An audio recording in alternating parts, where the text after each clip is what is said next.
If you're able to save anything at all in your 30s, there's probably a strict limit to how much you can put away each month. If it's £100 a month, that's great. You probably haven't got that much time to pick the investments, and you probably haven't got that much time to follow them afterwards.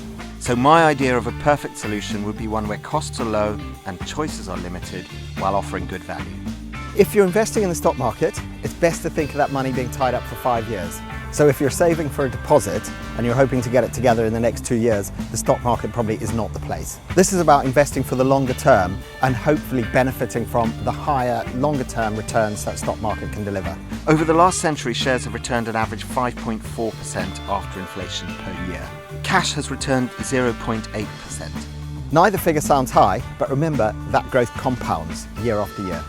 Saving £100 per month for 10 years means putting aside £12,000. Compound that up at 5.4% per year and you get £15,800. In a previous video, we looked at how to choose the best investment platform.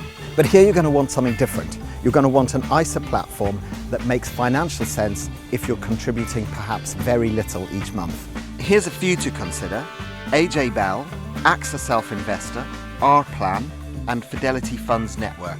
With these, you'll pay a maximum of around £1.50 each time you invest, and on top of that, if you pay at all, there might be an annual charge of a few pounds. You may be restricted as to whether you can buy shares in companies or just funds, which in turn invest in shares. The latter are probably cheaper and simpler and better if this is going to be a kind of buy and forget investment. But which funds to choose?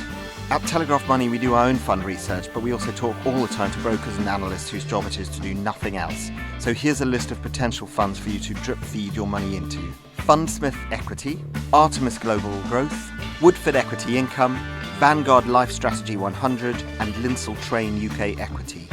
There are many, many more, but that's a start. There's another alternative altogether though.